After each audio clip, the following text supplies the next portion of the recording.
जय हिंद दोस्तों तालिबान जो कि चर्चा का विषय लगातार बना हुआ है। ऐसी सिचुएशन के अंदर जिस तरीके से तालिबान आगे बढ़ रहा है और ये दावा किया जा रहा है तालिबान के स्पोक्स पर्सन द्वारा कि लगभग 85% तालिबान पर हमारा कब्जा है, और दूसरी तरफ दूसरी ऑर्गेनाइजेशंस ये कह रही हैं कि 1/3 अफगानिस्तान पर तालिबान का कब्जा हो चुका है और काफ़ी ज़्यादा स्ट्रेटेजिक लोकेशंस के ऊपर, खासकर बॉर्डर एरियाज़ के ऊपर तालिबान का कब्जा हो चुका है। लेकिन अभी भी लगभग 2/3 हिस्से पर अफगान सरकार और अफगान सेना डटी हुई है।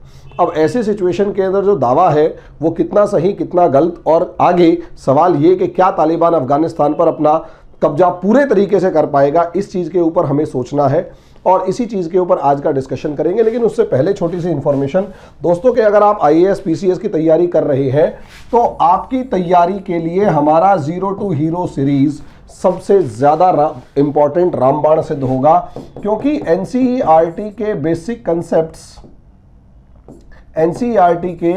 कंसेप्ट्स के द्वारा आप कभी भी UPSC की तैयारी नहीं कर सकते। अब NCERT के बेसिक कंसेप्ट्स के बगैर आप UPSC की तैयारी कर नहीं सकते, या यूं कहें कि समझ में ही नहीं आएगा। और यहां इसी के ऊपर आपका 100% PT और 40% मेंस डिपेंड करता है। अब ऐसी सिचुएशन में 100% PT और 40% मेंस अगर डिपेंड करता है तो आपको इसके लिए किसी भी तरीके से तैयारी के लिए NCERT की जरूरत पड़ेगी। इसीलिए हमने ये आपका बैच स्टार्ट किया है। फीस इसकी 500 पर मंथ है, बहुत ज़्यादा नहीं है, पॉकेट के ऊपर बुरा असर नहीं दबाव नहीं पड़ेगा और पढ़ाई लिखाई भी कंटिन्यू कर पाओगे। तो असलियत में इसे सस्ता ना समझे, सभी पढ़ पाए ये फीस समझे, सभी बच्चे आप अपना UPSC की प्रिपरेशन कर पाए ये फीस पढ़ लें, ये इसको समझ के आप अपना आगे बढ़ें। ये नंबर हमारे हैं, इन पे आप कांटेक्ट कीजिए जल्दी से जल्दी, ताकि आप बैच में पीछे ना छूट जाए। अब टॉपिक पे आते हैं दोस्तों, तालिबान जिस तरीके से आगे बढ़ रहा है, तो दावा ये किया जा रहा है कि तालिबान जो है 85% एरिया पर कब्जा कर चुका है अफगानिस्तान के, और अफगानिस्तान की सरकार कह रही है नहीं 2/3 हिस्से पे अभी भी हमारा शासन है, लड़ाई चल रही है, सिविल वॉर लाइक सिचुएशन है। तो ऐसी सिचुएशन में एक कैलकुलेशन ये उठ रही है कि क्या अफगानिस्तान के ऊपर तालिबान 100% एरिया पर कब्जा कर पाएगा। तो थोड़ा सा एनालिसिस कर लेते हैं कि असलियत में मामला क्या है, और जब तालिबान का राइज हुआ तो इस तालिबान के राइज के अंदर कौन से फैक्टर्स काम कर रहे थे, किस तरीके से फैक्टर्स काम कर रहे थे, और किस तरीके से यहां पर अलग अलग पावर्स ने अपना रोल प्ले किया। और आज के दिन अफगानिस्तान जो है वो दुनिया के लिए एक तरीके से बैटल ग्राउंड बनता हुआ नजर आ रहा है। तो ये आपकी स्क्रीन के ऊपर तालिबान अफगानिस्तान का नक्शा है दोस्तों।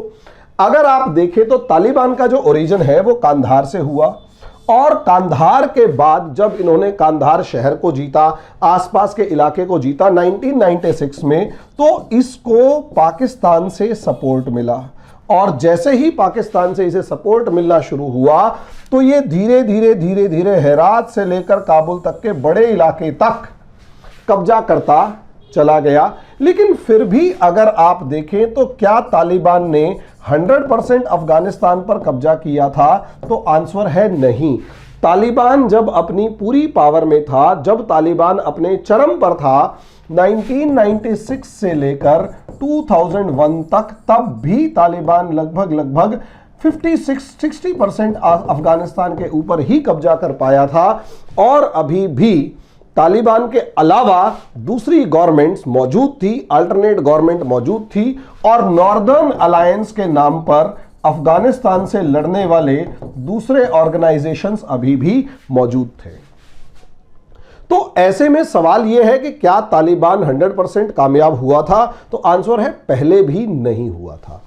क्यों नहीं हुआ था और अभी भी क्या वो सर्कमस्टेंसेस मौजूद है, तो आंसर है हां, काफी हद तक अभी भी वो सर्कमस्टेंसेस मौजूद है। यहां मामले को समझिए, जब कांधार के अंदर तालिबान का राइज हुआ तो असलियत में तालिबान को पाकिस्तान का खुलकर सपोर्ट मिला, और असलियत में उससे पहले सबसे पहले सिचुएशन आती है 1989 में, जब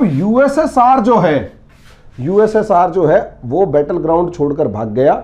और जैसे ही यूएसएसआर को हरा दिया अमेरिका सीधा तो लड़ाई में था नहीं, अमेरिका ने यूएसएसआर को हराया, एक ढीली ढाली बड़ी कमजोर सी उठाई गिरोह की सरकार बनाई और वो चुपचाप निकल लिया अमेरिका। यहां अफगानिस्तान को किसके भरोसे छोड़ा, किसी को कुछ नहीं पता। नतीजा क्या, यहां पर राइज ऑफ वार लॉर्ड्स था।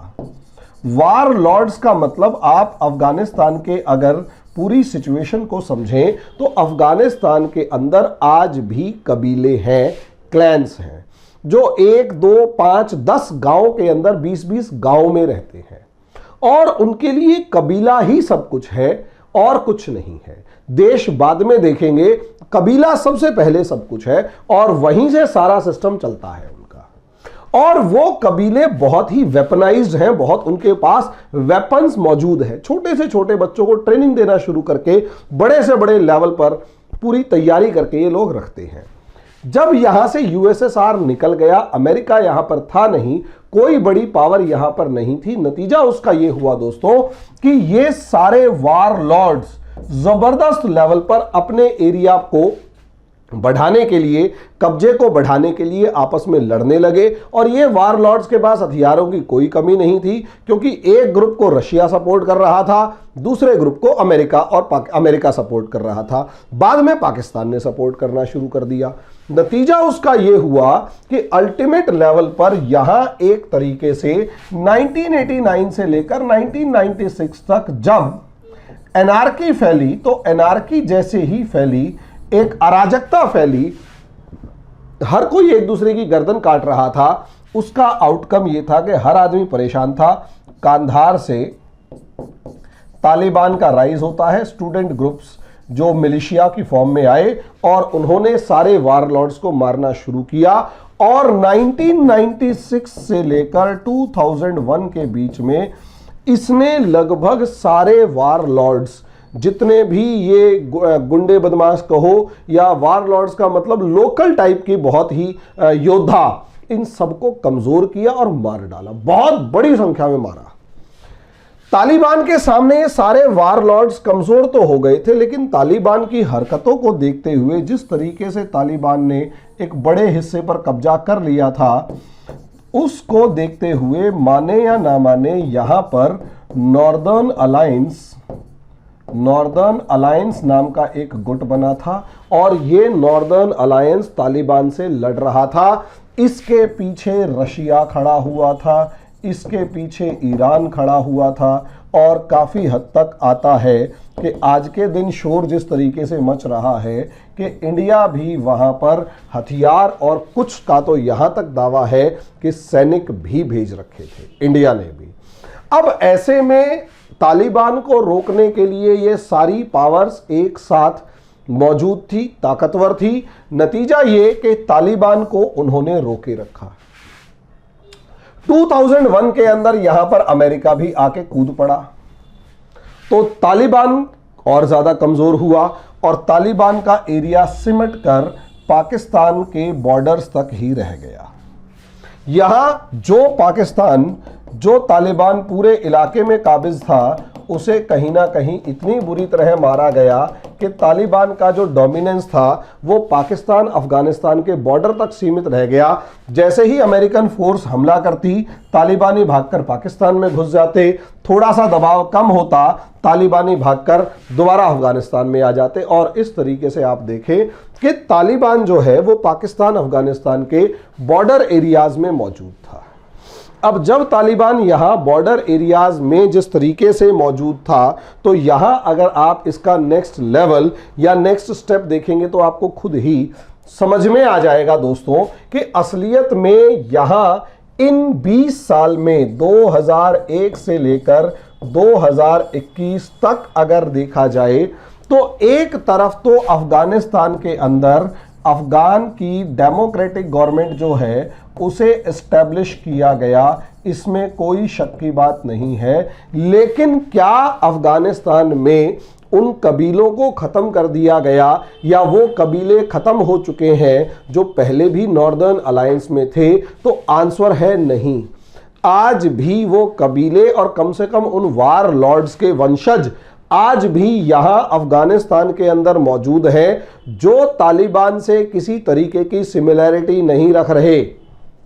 उनमें हजारा ग्रुप है, उनमें उज़्बेक है, उसमें ताजिक है, उनमें तुर्क हैं, और ये सारे ग्रुप्स जिस तरीके से इस यहां मौजूद हैं जो कि पॉपुलेशन का 40% इलाके के अंदर डोमिनेट करते हैं, 40 से 60% डोमिनेट करते हैं, और तालिबान को वो बहुत ज्यादा पसंद नहीं करते। और इसी के साथ तालिबान के खुद के अंदर बहुत सारे ऐसे वारलॉर्ड्स हैं जो भले ही अभी तालिबान के साथ खड़े हुए हों, लेकिन कब वो पलटी मार जाएं उनके ऊपर भरोसा नहीं किया जा सकता। तो ऐसे में ये सोचना कि तालिबान जो है वो पूरे अफगानिस्तान पर 100% अफगानिस्तान पर कब्जा कर लेगा, तो दोस्तों ये बहुत जल्दबाजी होगी, क्योंकि असलियत में अफगानिस्तान पर वो ताकत रूल नहीं करती जो गांव के इलाके पे कब्जा करती है। यहां समझ लीजिए तालिबान पर वो ताकत, अफगानिस्तान पर वो ताकत सबसे ज्यादा पावर के साथ बैठती है जिसका मेनली इन 4 शहरों के ऊपर कब्जा होता है। और अभी भी कंधार में लड़ाई चल रही है।